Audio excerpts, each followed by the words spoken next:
All right, welcome everybody to episode 32, the first episode of Navigating Now in 2021. I am Anthony Ewing, a partner here at Thoughtium. We are so excited to be back live with you all every Thursday at 3 o'clock for our Navigating Now virtual roundtable series. The goal of this series is to bring incredible leaders to the table, talking about topics that matter most to us today. We are coming up on almost a year of Navigating Now.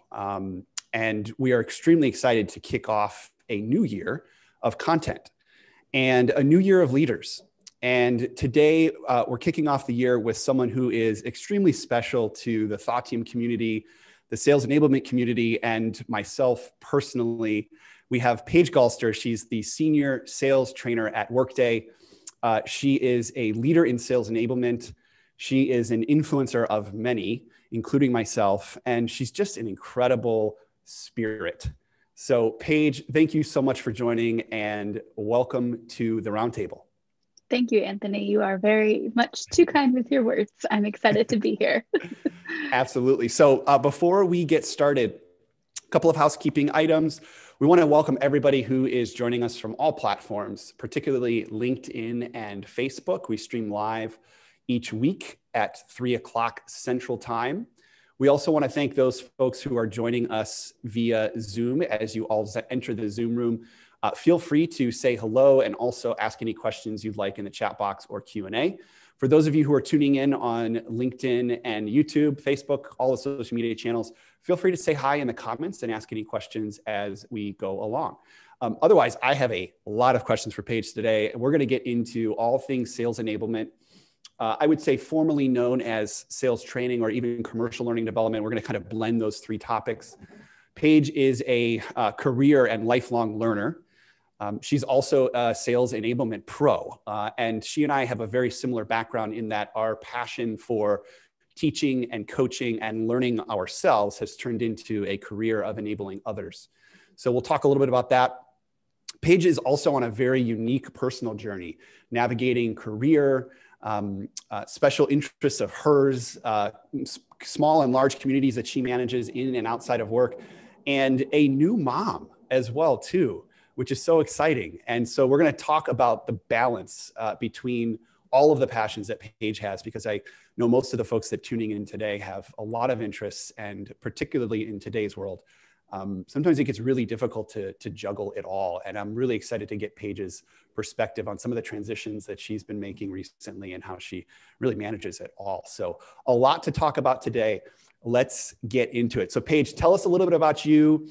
And you know, I open this up. I open this episode up a lot. Of course, I start with a question that I had not prepared you for, and that's just the way that I roll. But we want to learn a little bit about you, what you do at Workday, and what's the work that you love to do. What's your practitionership? Yeah, hi. Guys, I am Paige, as Anthony introduced me.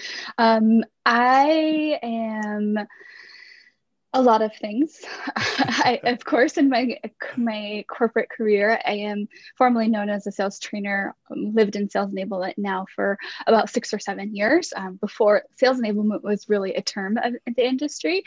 And I also teach yoga. I definitely would call myself a yoga teacher, and I am a new mom. So I'm balancing a lot of things. Of course, you can add many other titles into those things, but those are the three that are taking the most of my time these days.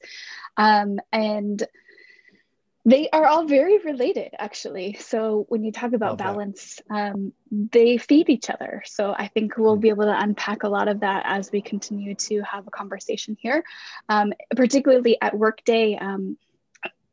The previous company I was with, was actually acquired by Workday. So being a new mom, we were integrated over my time when I was on maternity leave. And I'm stepping in now from a small startup where we were a mighty team of 4 enabling the entire sales organization to now Workday that has 15,000 employees and an entire global sales enablement function of at least 40 folks. So I'm super excited to kind of step into this new role and learn so much from my colleagues, but also bring some of that scrappiness that you get when you come from a startup, and just to specialize. So I think there's a lot of opportunity that we will also kind of unpack as we keep talking. So that's kind of where I'm at. Yeah, that's great. Thank you for that tee up. I almost want to create a little bit of like level setting on like the lexicon. And it's interesting because, we've all used terms like sales training, commercial learning development, sales enablement. For example, sales enablement, and they're all related. They're all very much related. One builds off of each. Organizations recognize each a little bit differently. For example, I know here in the Midwest, larger organizations, maybe a little bit more traditional outside of the Silicon Valley bubble, continue to use the term commercial learning development and sales training. Sales enablement has yet to make its way to some of the larger, more traditional organizations. It very much was born in Silicon Valley, in organizations, Paige, that I know you've worked for in the past. And I'm just curious, like your thoughts on sales enablement and, maybe how it's a little bit different than, a traditional sales training role, because I know you wear a lot of hats as a sales enablement manager or specialist. Yeah, I think the biggest distinction that I would make out of sales trainer versus sales enablement is a sales trainer, you're really focused, right? You are kind of going deep in one or two areas. You are that subject matter expert, and that is your world. You live in it, you own it, right? Sales enablement is a little bit larger. So perhaps and that might be why it has come from Silicon Valley. You wear more hats, right? And as a startup, you wear more hats. And so you might be doing an onboarding training or an ongoing training or developing your managers or running the program overall and looking forward to the next year and what the themes are going to be. You're part of SKOs, you're part of product launches. So I would say kind of in your terms lexicon, sales manager, you do it, or enablement manager, you do it all. There's nothing that is really off limits. Whereas when I think about those larger companies and a sales trainer and really getting into it, you are focused singularly, which both have great benefits. Absolutely. And I'm stepping into that sales trainer role at Workday, where I finally do get that opportunity to really hone down and sharpen my skills and become like a true owner of one or two things. So I'm excited to be on that part with a larger organization after having years and years of experience of doing all the things. Yes. You made such a great distinction between the two. And it was the connection that I was going to make in that we have clients that are building sales enablement functions and clients that are really developing sales training. And that distinction is that sales enablement, typically is more associated with smaller emerging organizations where you do have to play more, let's call it operational roles alongside of designing and delivering training.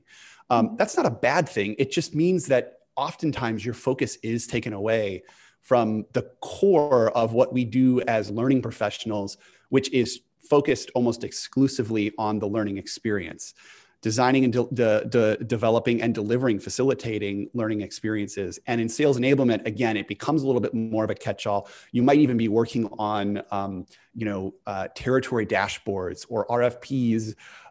You might be working on longer-term strategy for the organization, which again is fun and exciting.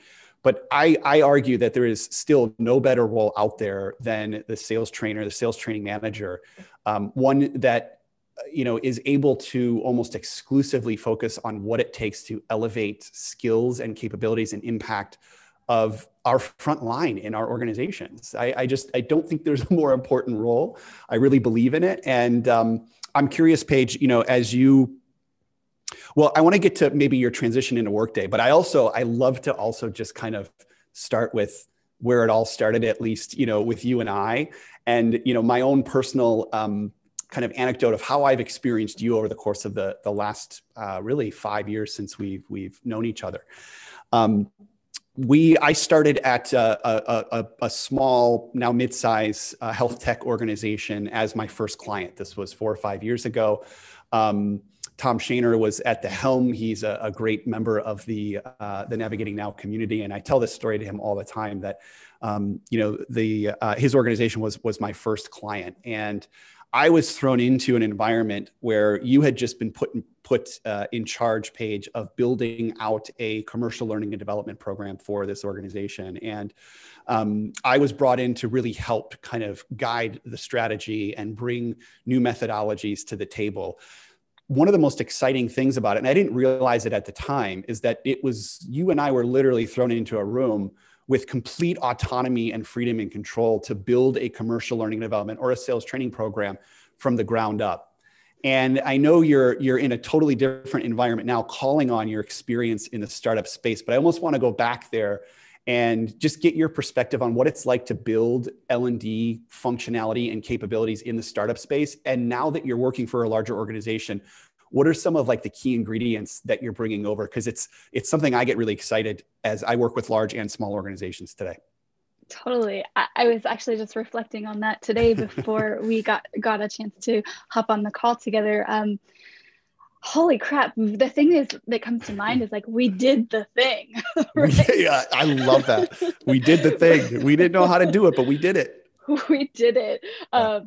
Thinking about those like weeks on end where it was just you and I locked in a room and post-it notes everywhere, hours upon hours a day. And at the time when we were just like deep in the trenches, it was just like, there is no light at this end of the tunnel. Yes. Because there were just so many factors that you had to consider when you build a brand new program that has no off of the shelf training, no really big guidance. I think you and I did some discovery with the field team, with the leaders in place. And then, like you said, full autonomy to go and create it, which I don't know how many people get that opportunity. So looking back, amazing. In it, maybe not so much. But I think what, some of the challenges that came out of that, I'll start there and then start with some of the extraordinary rewards we got, was that lack of direction, but also we almost became like creators of the destiny, right? So we were able to create this foundation that the entire sales organization of that company kind of sits on even today. Like I'm still in touch with the enablement manager who is there, and every now and then she still reaches out to me, and that just like, there's nothing better than kind of leaving that legacy behind and knowing that this is where they are all coming from, this wellspring of knowledge, and it's only going to continue to get better. So I think that was, while a challenge, it actually had a huge kind of long lasting effect and impact that I think maybe most startups take for granted. We were really lucky in that this particular organization truly value learning and development and that enablement piece to their sales organization, which we'll talk about that too. I think that's one of the defining factors of a successful organization versus not.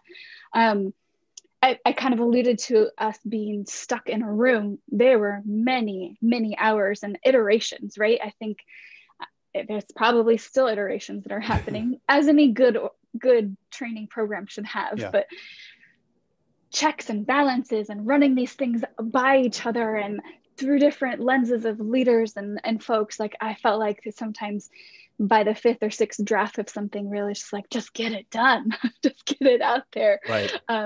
Because something is better than nothing, right? That was one of the big lessons we learned. It was just like, they just need something. Because right now, you got nothing. So anything at that point is a big step up. So remembering that and keeping that in mind, it's a pro and a con too. And then I think just being able to, you and I went round and round when we were looking at that program, implementing the right LMS.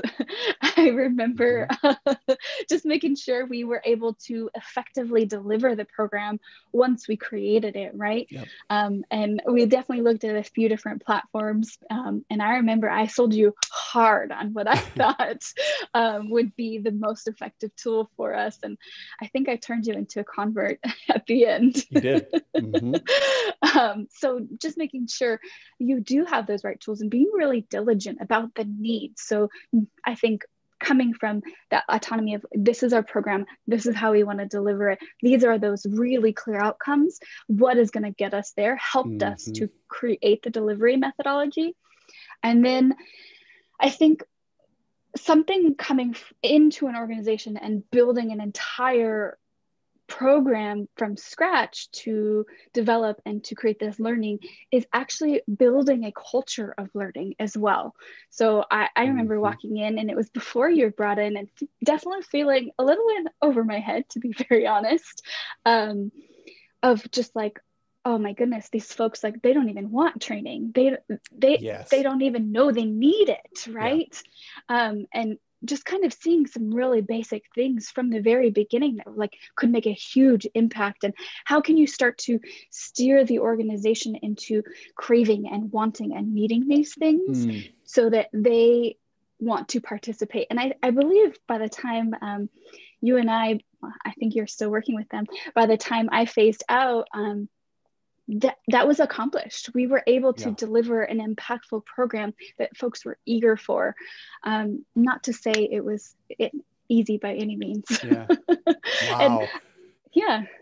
Yeah. Well, there was so much gold there, just in terms of, kind of you taking us through the process of building learning and development capabilities.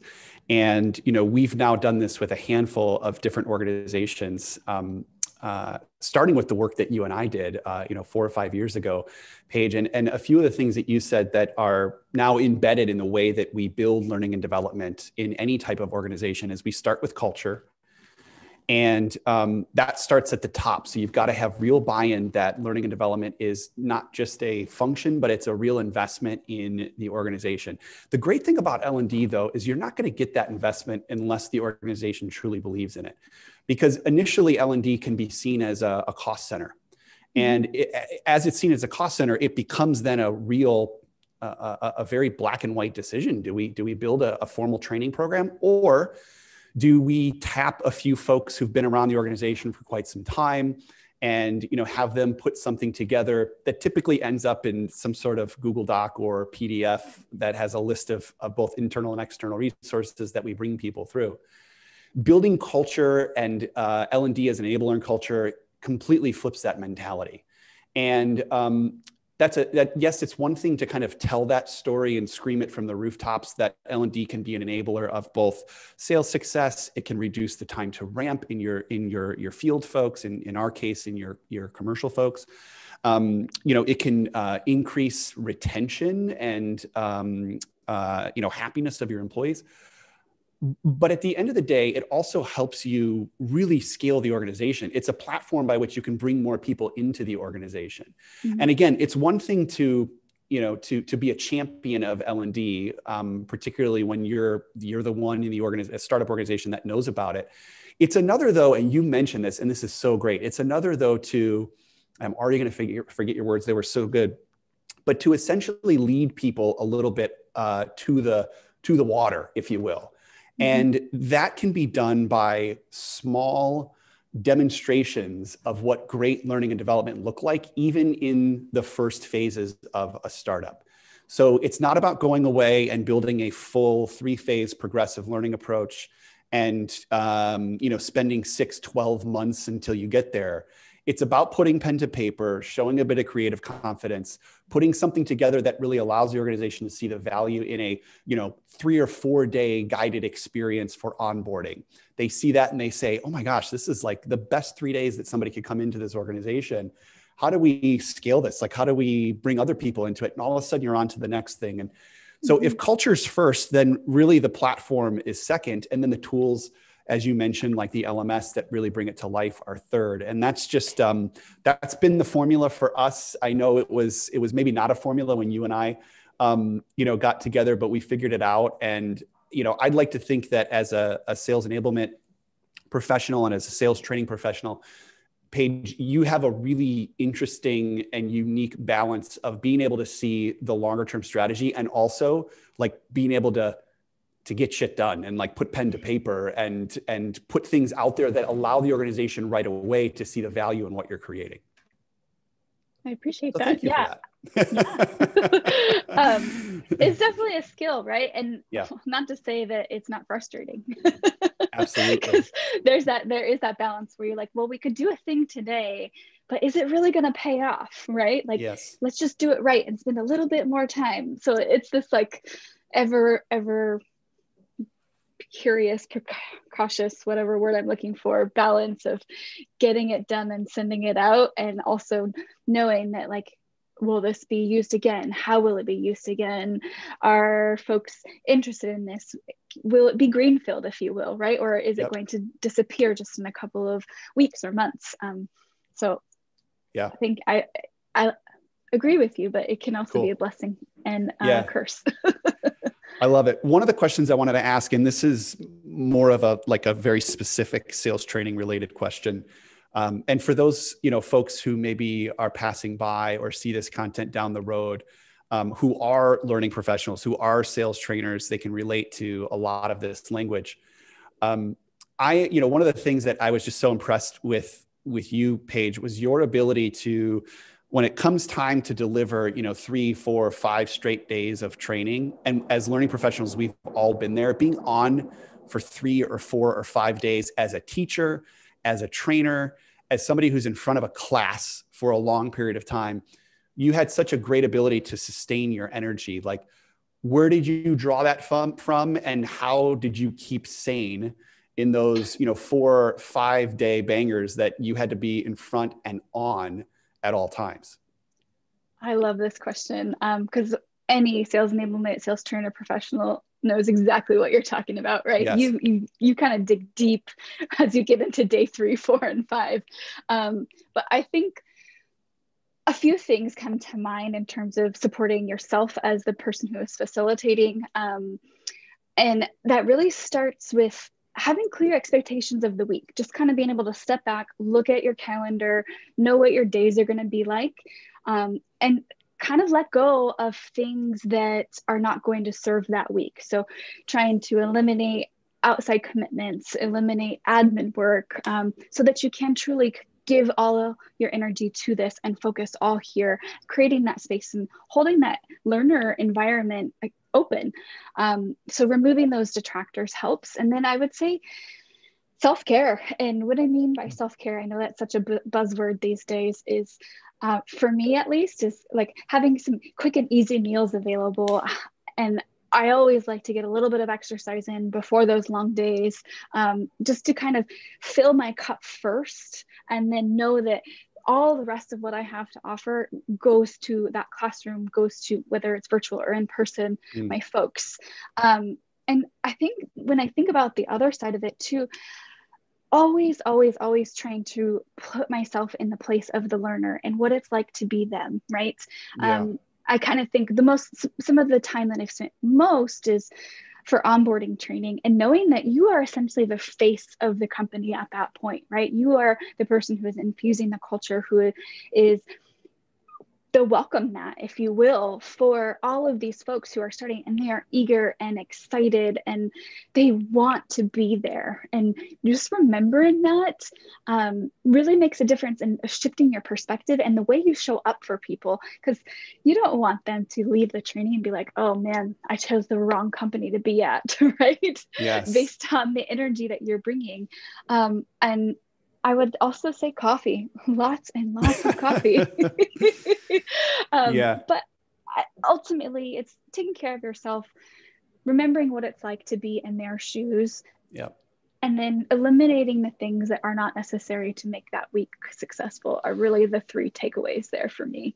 Yeah, I love that. And as I'm maybe teeing up the next question, Paige, your audio is going out and in a little bit, and I wonder if it's your AirPod. It almost sounds like it might be your AirPod. You might want to just jiggle it a little bit. A little jiggle? Yeah. Sorry, either way, it's not. Yeah. Good. That's good. Yeah, that's better. So, okay. I think, again, you did a really good job of creating the space for your own self-care. I also think, as a trainer, and we're going to talk a little bit about how this translates in the virtual space. But there are things, when you talk about really thinking about what it's like to come into a training event, a 4-day national sales meeting, or a 5-day onboarding experience, and really understanding what it feels like to be a new employee, B, managing a transition into a new role, C, the fact that this 3-week learning progression is not the only thing that your manager is asking you to do out of the gates. And D, oftentimes it's the first time that you're at HQ. So it's the first time that you're meeting new people, and it's the first time that you're around. So there's a lot of nerves there as well too. And I have learned, and I know I've seen this through you, that sometimes the little things really do matter as a trainee that we wouldn't think about as a trainer. Coffee is one of them, but like, just the way that we package training up, I think people today more than ever really appreciate getting time back and time in between sessions. Mm-hmm. The days of us just jamming ourselves in a classroom for 4 straight days with flip chart paper all over the walls are truly over. And now they're over because everything's virtual, which we'll talk about here in a second. But, even prior to the virtual first environment, we learned that there's a limit in terms of the way that people step into these classrooms, and you have to design for that, right? Mm-hmm. With adults particularly. And, I always take a lot of pages from, my mother is an elementary school teacher. She didn't have 3-hour long lessons that people had to sit through, right? People don't have attention spans for that. So, and these are some of kind of the obvious pillars, right, of designing learning and development. But we're now in a world where we're designing for the virtual first space. Mm-hmm. And I know you've been doing a lot of that as well too. And I know particularly Workday went through that transition almost over the course of like a week or two. So tell us a little bit about that experience, last year, almost this time, when you really had to pivot. Yeah, I can actually remember the day. So it was Monday, March 9th, 2020. This is one of those things that you always remember where you are. We got an email, company-wide email. Offices are shut down, they're closed, do not go back. And so that's the last thing you want to hear when your entire role. Oh, hang on here. Let me check out. Let me take your time really quick. Yeah, no, take your time. I don't know what's going on. Yeah, and as she talks or fixes the audio, I think last spring was one of the more incredible opportunities for us as learning professionals. And I don't hear you yet, Paige. But we essentially overnight had to figure out how to deploy, training in the virtual space. And the interesting thing is, outside of delaying training classes, these were the first 2-3 weeks of a group of employees' time at your company. So something had to be done. You had to go virtual.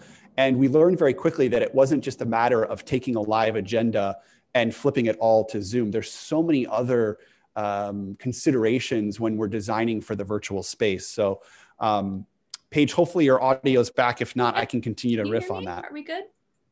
Yeah, no? It's a little, it's a little bubbly. Let me see if I can actually have this call me. I'm sorry. No worries at all. The phone audio, and I'll wire in. Okay, cool. Yeah, so a couple of the things that we've been thinking about in terms of designing for the virtual space, a lot of the obvious, right? How do we take care of the day-to-day needs of our learners who are all at home? They are all managing multiple things at the same time. Most of them have, family members or children that are remote learning. So they're almost, having to be the student and the teacher at the same time. Again, a lot of that's fairly obvious. How do we create space? How do we create balance?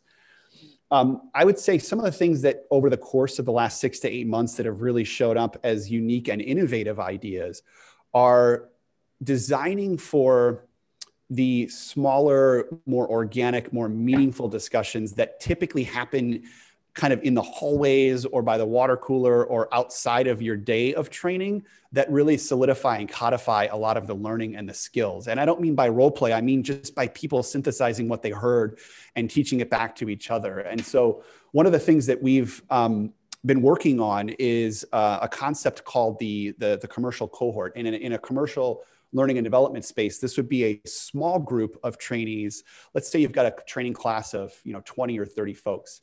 Taking 3 or 4 of them in small groups and almost running these small groups in parallel to the existing agenda that you've got, whether that's for an NSM or whether that's for a new hire training class, and designing discussions, developing discussions specifically for that small group so that when they come out of the training, they can meet up on a Monday night over Zoom or a Friday morning, either at the front or the back end of the week. And they can have more local, more organic discussions without the trainer even on the Zoom to really pull through some of the content. And we find that allows people to personalize the content and apply it in their own unique way, which is something that has really worked for us. And Paige, hopefully we've got you back, and hopefully we can hear a little bit more about how you're designing for the virtual space. All right, we good? I'm going to assume it's my end at this point. So you keep talking, and I'm going to do some things to make sure that it's not on my end. Oh, no. Okay. Go for it. All right. So is there anybody in the line that can give you a thumbs up? Maybe not. All right. Can you hear me clearly, Paige? Yes, I can. Okay. Let me make sure.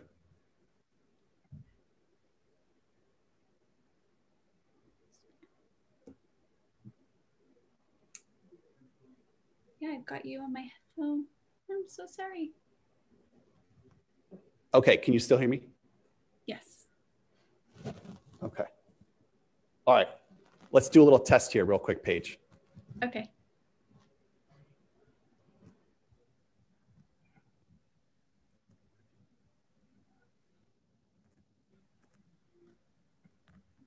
All right. I can't hear you yet, but let me just make sure. I'm here. We're good to go. Test. No. Okay. Now I can hear you. You can. Perfect. Okay. That's much better. Yay. Okay. All right. This is what we deal with, right? Is what we deal with, right? As virtual facilitators, this happens all of the time. I'm actually really glad that this happened with Paige on the line, because how many times over the last 8 months, Paige, have you been running point on a training session or a class and something happens and you've got to deal with it? So I appreciate you hanging with us. Yes. Okay, cool. That's actually why I have an old school wire. I love it. Thank you for going old school. And we're talking about designing for the virtual space. I'll let you chime in. Yeah. So where I left off was in, I'm getting a lot of feedback. It's okay. I'll just talk and hear myself. We can hear you great. So it was Monday, March 9th, where we got this email, company-wide email. Do not go back to the offices. They're closed. Doesn't matter what you left at your desk. Figure it out. Hopefully you had your computer. If not, let's make arrangements. So I get this email. It's approximately 7 p.m. And the following Monday, my team and I are facilitating a week-long boot camp. So this is with folks across the entire United States. They were supposed to come into San Francisco, and suddenly nobody can.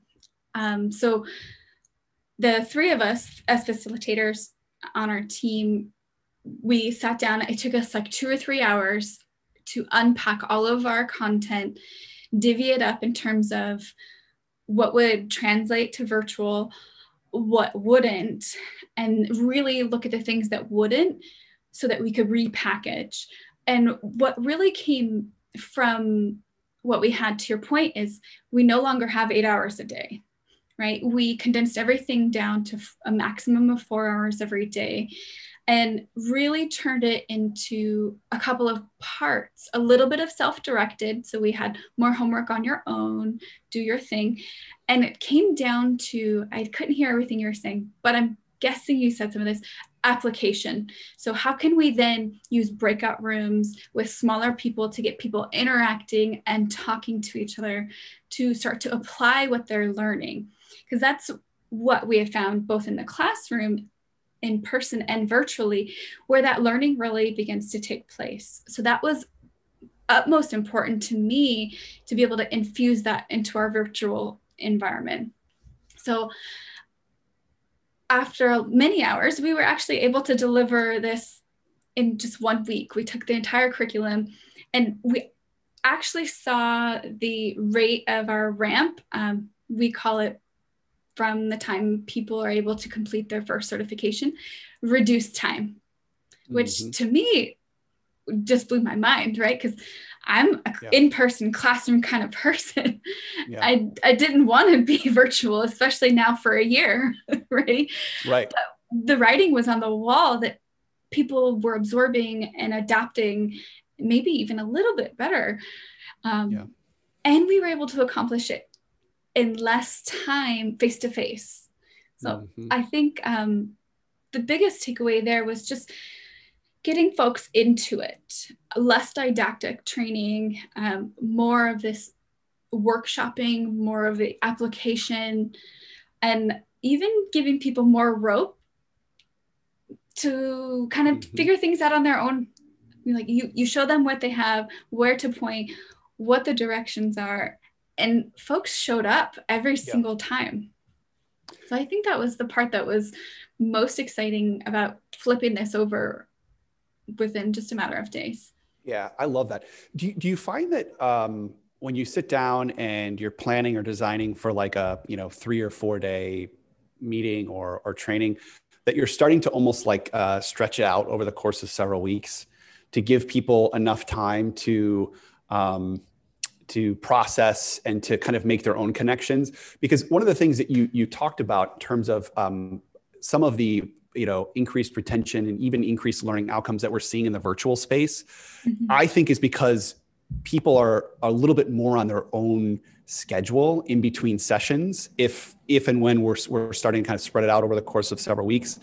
And I think people have more of an opportunity in the comfort of their own home to step away from a training class and actually do some of their own self-study and practice, versus I've got to get out of here at 5 o'clock because I've got a plane to catch back to New York, and I'm here for 3 days, and that's the only 3 days that I have for training. So are you starting to see the progression of learning start to widen a bit now that we've got the flexibility of tuning in virtually over Zoom? My initial answer is yes, and I'll elaborate with, we used to cram so much within the first 10 days of a new hire that what I noticed, to your point, is we would be talking about closing deals and talking about legal and everything that happens towards the end of a sales cycle within your first 10 days at a company. Whereas once you then get into your role, and depending on your enterprise, how long your sales cycles are, then your training was so far ago and you didn't retain anything because you're just in that sense of overwhelm, that we did start to right time our training. So we had our initial onboarding that was just to be able to get you to deliver a pitch, deliver a demo, and understand the importances to a client. Then the rest was kind of spread out across 6 weeks. So the sales cycle that we were looking at was a little bit shorter. So it kind of coincided when folks would actually have deals that were coming through. Right. It was right size, right time. And then all of a sudden, the frustration level goes down. Yeah. The pressure and the need from managers goes down because people have what they need. So I think the virtual environment has actually been really kind of, I don't know, it just creates a little bit more realistic timing. Yeah. I love that. And I love that. I actually really like the idea of designing alongside of, a new hire's first sales cycle, as, depending on the organization, that could be anywhere between 3 and 24 months, depending on what you're selling. And to your point, to expect folks to both learn the sales cycle and then immediately leave training and go and execute it without any kind of additional support is a little unrealistic. So the virtual space allows us, again, to potentially gate the training in a way that it supports them across their first 6 to 12 months. Paige, you and I could totally geek out about sales training and sales enablement stuff for the next hour and a half. I think we also did a little bit of our own demonstration of what it's like to be thrown a curveball in the middle of a virtual session, which I love that happened with you and I. I do want to reserve some time, though, for, not just Paige, the professional and leader, but Paige, the person, because I know that you're just... you've got so many passions and interests, and you've brought a lot of people into those passions and interests by way of your yoga community, some of the things that you're doing outside of work, and now being a new mom.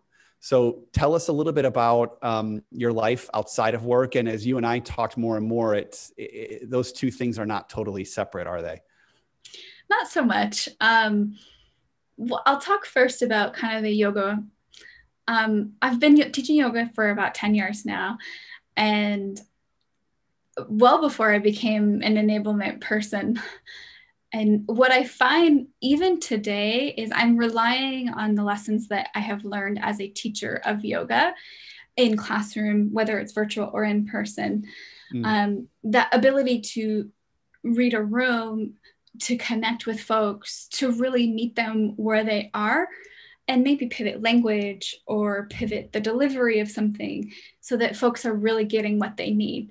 And I completely credit that to my teaching yoga, because in yoga, if anybody, you yourself or on the line has taken a class, it's very much one directional, right? The yoga teacher is at the top of the room, just spewing out things. And you have to trust that your students are picking these things up, and they might be in down dog, you can't see their face, but you have to be able to have a pulse on the feel.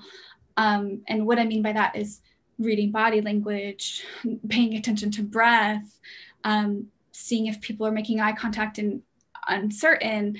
And all of those tiny little skills, while seem very soft, make a huge impact. And I feel that every day, whether I'm leading a training or an operational meeting, being able just to kind of pick up on those. And it's so subtle, but takes time to kind of craft. So I think when I think about that and the way I even structure or deliver a yoga class, it's not very different than corporate training. Right. I'm still teaching adults. You have to make it digestible.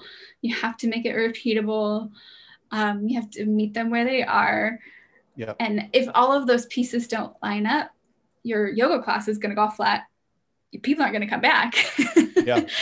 And in the corporate world, if all of those pieces don't line up, you're going to see those ramp numbers drop, or you're going to see retention drop potentially because they're then not hitting numbers. So I think they feed each other so much. I've also seen it go the other way. From my experience in the corporate world, it has made me a more polished yoga teacher. So I show up and I'm prepared and I'm on time, responding to emails. Fitness industry folks are not necessarily known for their business skills as often, right? Especially yoga teachers. Some yoga teachers get a pretty bad rap of being like the floaty, earthy person who doesn't necessarily know how to get things done. Right. So they feed each other. And it's a really kind of beautiful circle where I can be fueled by yoga, which then I show up better as a trainer. And then the skills I learn here make my yoga better. And I can't separate them. Yeah. Well, you've done such a good job of that. And I know, you're building a community and a brand in your yoga business. And I wonder too, if like that, the ability to continue to create something from the ground up, kind of the entrepreneurial skills that it takes to build a yoga brand and a community, are what allow you to potentially push the paradigm or the limits within the corporate space. I know for me, for example, my time in the startup space has allowed me to really challenge traditional thinking within larger organizations. And I wouldn't trade that for anything. So it's kind of cool that you're able to kind of, now working within a large organization, you've got the backdrop of working for small organizations, and you've got the small business in your yoga brand to help you stay creative. That's pretty awesome. Now, you've just added a new title to your resume, maybe one of the most important ones, and that is mom.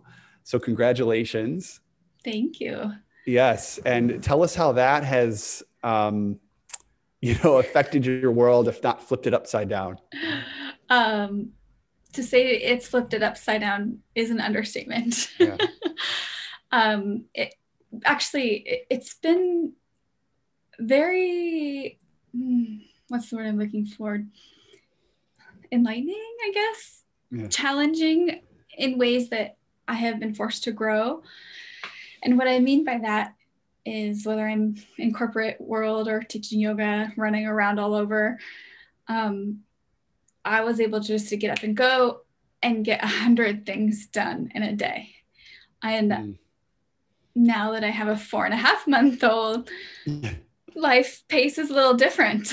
You have Yes. to really prioritize. And now that I'm back to full-time working and teaching again, and now also taking care of my little girl, you very quickly realize what's not important, what is kind of evaporating your time, not adding value, and you cut it out. The fat is gone. So I would say I'm a little bit more targeted and strategic with how I'm spending my time, what I'm doing with it, because the more time I spend away with work or not working and not getting my deliverables done, then it just means I don't get to spend time with my little one. So very quickly you're like, nope, I'm going to get this done and we're going to move right on. Yes. And it's been a change of pace because you just can't do as much. And I think that's the biggest lesson is if I've gotten one thing done and I've done it really well, that's enough. And is that, because that was my next question was, what's, maybe one thing that you know today as a mom that you never knew before?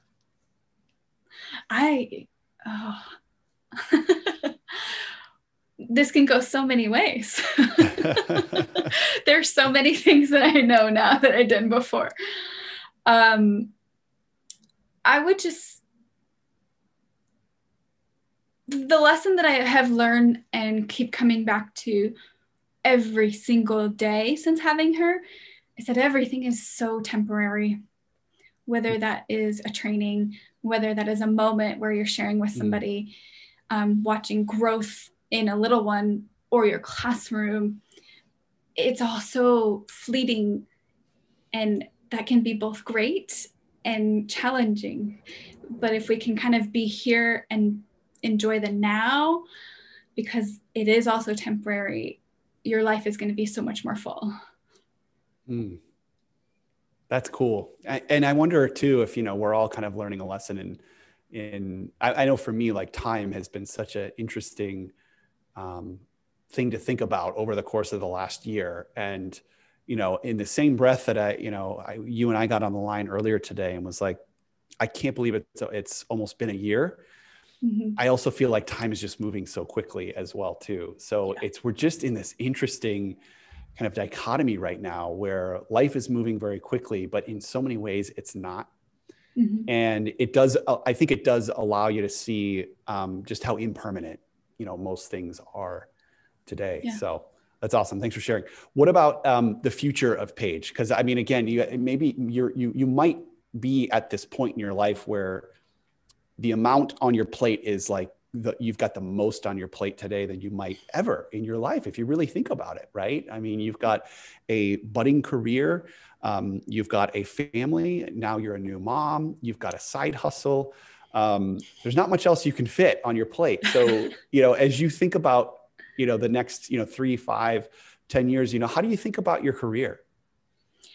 I mentioned this earlier when we were talking, is that I've spent the majority of my career at startups where I wore many hats, definitely that enablement manager role. And now I get to step into a trainer role, specifically for product. And so I'm really, really looking forward to going deep so that I can truly be that person where anybody across Workday, they're like, oh, you need to know about that? Go talk to Paige. Yeah. So I'm excited to narrow that focus and to go really deep. And I think that's kind of the next piece of my career where I can just own something entirely and be able to kind of say no to some of the other things that would take away from becoming the expert. So that's what I'm looking at. Yeah. We call that practitionership. I mean, you just kind of like defined it, right? The ability to go deep, the ability to have a singular focus on something that you absolutely love. And, that's a reward, right? For shaping your career in a way that allows you to take on roles that have that responsibility of like, when you need something, go to Paige. And that practitionership, I think, is something that we're all after. I know we're just about here at time, Paige, I really, I appreciate you stepping into the discussion today. I think there's just a lot to learn about sales training today, sales enablement today, and how what we do is shifting almost on a day-to-day basis, particularly when designing for the virtual space. We also want to acknowledge and honor you, the person, because you're just one of these people that I just feel so supported in every aspect of my life, both personally and professionally. And I hope you feel the same way in reverse. That is something that's very special. And I do think that coming out of this pandemic, where the lines are blurring, right, between our friendships and our business relationships. And for you and I, like, that line has always been blurred, and it's been so exciting. It's what really allowed you and I to move with speed in what we were, building when you and I were working together 3-4 years ago. And it's what's allowed us to stay connected in some very meaningful ways over the last several years. It's the heart of the Navigating Now community, right? Is supporting each other both in and outside of work. And you've just been such a big part of that. There's a few folks that I know have already kind of given you a shout out that you may not even know, but I've told them to follow you on Instagram. And I can see that they're super excited to see your face and mine on Facebook, as well as LinkedIn. So for those folks who, I forced you to follow Paige on Instagram, and for those folks who have found just the absolute amazing energy and value that she brings, not just on Instagram, but in life, we appreciate you tuning in. Paige, I appreciate your practitionership, and I appreciate your willingness to step into the discussion today. Likewise, Anthony, you've been a phenomenal mentor, an even better friend, and I'm just very happy to be here with you. Awesome. Thank you so much. As we kind of wrap things up here, we would like to share that next week we've got yet another great leader at the virtual roundtable. We're going to be talking to Chris Pieta. He's the founder and creative director at Pieta Productions.